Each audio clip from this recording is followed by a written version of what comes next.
Bernie, last time you came to visit, we did try to do a team Lightboard teaching session. Yes. We gave it a try, and I think what we tried to do is find a concept, exponential growth or something that was related to both of our teaching area. Yeah, get one of those meta-cognitive ideas. Yeah, that's it. Cross-discipline ideas. And I think they're still a fantastic idea. The reason I didn't put the video up on YouTube is because I actually hated how I came across in the video, and I learnt a lot from it because see, you did a wonderful job, and I was the inquiring student. Yes. But what I was doing is I was making all of these agreeable noises that actually came across really distractingly on that. Okay. So I was going So your and it was, weren't well flashed. it was not. That's right. It was really terrible acting, and so that's why that never saw the light of day, and I couldn't really take that out in post production. So, yes. But team Lightboard teaching is just brilliant. Yes, I've not done it, but it's in the back of my mind. This particular term, I want to start doing that. I've got one or two people at my school that I think are going to take to it. And as you know, I'm leaving my school at the end of the term to take up a post at another school. Yeah. So I want to try and get as many people on board to champion the Lightboard cause after I've gone. And I think that getting teachers in with you in front of the Lightboard is a great introduction for them. Yes. Because you can do the post-production, you do all the setup, and you know you're there to help them, because a lot of teachers, when they start making videos, they've got this fear of getting started because they feel like a deer in the headlights. Yes. Even though they might be 20, 30 years experienced actually teaching in front of students. You know, I think that's really weird. But so one of the benefits of it, if you want to do the writing, Yes. one of the benefits is it's a great way to introduce teachers to the Lightboard and making videos. We've been using them a lot for, I guess, teacher education. Yes. You know, making videos, and it's basically a discussion about your experiences and my experiences with flipped learning, Yes. and make those available to teachers as a resource. Yes. So that's, I guess, teacher education is one of the benefits, and I think that it's a really good way of communicating, because we're sharing and it's a discussion, as opposed to, it would be more of a lecture if I was just delivering it to teachers. That's right. Yeah. So we want it to be more collegiate. Yes. In terms of teaching content for students though, I think there's, when we discuss things together, the videos get longer and longer. They do. That's something you've got to be very careful Yeah. of in the team teaching. Yeah, so we need to be careful about that. So I guess it's about having a plan as well, isn't it? Plan to avoid, going too long. Yeah. Have a plan for, you know, A script. Some sort of a script. Well. A sort of a script. Yeah. You'll ask me a question. I'll do a very short sort of response, and then you'll ask a leading question that we've already agreed to that would then lead on to the next part of the lesson. So we stick to a script and we don't waver. Yeah, now we need to balance that with the amount of pre-time that two teachers are sitting together planning the video. Yeah, you don't want that to blow out either. Exactly, that's right. And you want it to be natural as well, natural banter. Not now, Mr. O'Sullivan. You don't want to be like the Academy Awards where it's all the so-called jokes that they use are horrendous. Yeah, that's right. So you know, I think if you were team teaching with another teacher in front of the class, how much planning would you do for that? Well, next to none, really. One teacher would be the lead teacher. Yes. And they would be just delivering the content in the manner that they saw fit. And then let's say I was the support teacher.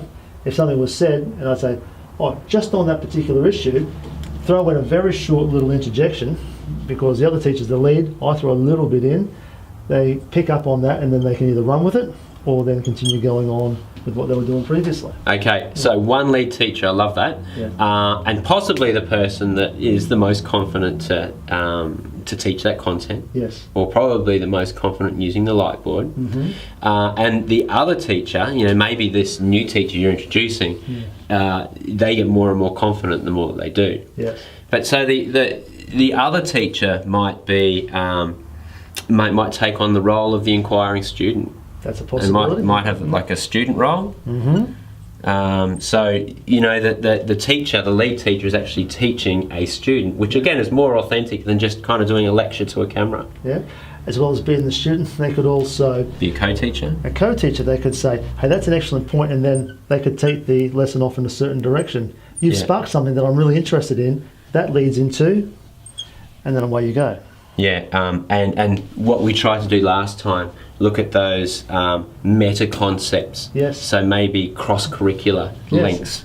I know in my maths department, there's only 2 of us who are the dedicated maths teachers, and the rest come from other disciplines, mostly science. So if I was the lead teacher working with the science teacher, and I'd say something, and the science teacher come in, that fits really nicely into our Year 10 science course in this particular area, and then they can then take that away for a little while, and we could switch the lead teacher role, and that person could then Perfect. show the lead teacher for their discipline. Yeah, that's absolutely perfect. And look, the other one thing that you need a big board, I think, if you're going to be doing the team teaching. Yes. And that's fine, because one thing that I'm try to be very aware of is don't write over your face. That's right, I'm trying to look through this gap Yeah. here at the moment. And just as an aside, what I often do is look at my reflection, Yes. where that's not where the camera is. I should be looking over there at the camera. So, you know, and look, I find that's distracting when I'm watching my own video back, and the Yeah. students probably don't really notice at all. Yeah. But do be aware that, you know, sometimes things that we do are distracting. Like, for example, sometimes I find that I clip the pens together when I'm, you know, Yes. changing pen colour. Yes. And with a really good shotgun mic, it picks it up really well. You know, I had, when I was making a voiceover PowerPoint a few years ago, I was at home, I had a cold, Yes. and I was sniffling all the yeah. time. Oh, it comes so loud, wouldn't it? So the next year, before I used that again, I actually put it through post-production, and I cut out every one of the sniffles. It would take you. It would be quicker to re-record it. Probably, yeah. But you know, I actually think that the videos that you make are such high value. They really are. They're Yeah. absolute gold. When you go back to the unit again and you've taught it before and you've got all the videos, Yeah.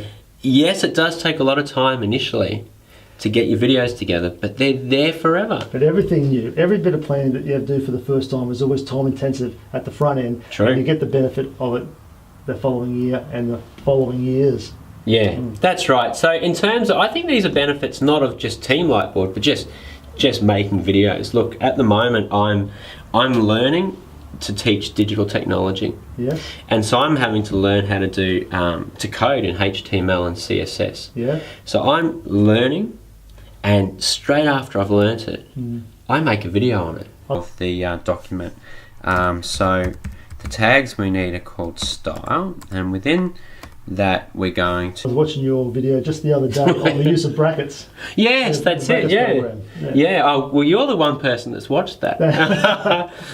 Interestingly, see, my students don't watch their videos via YouTube. We have a learning management system at school, and they're hosted by that. Yes. So my videos are on YouTube. They're kind of there for me to share with other teachers and Yes.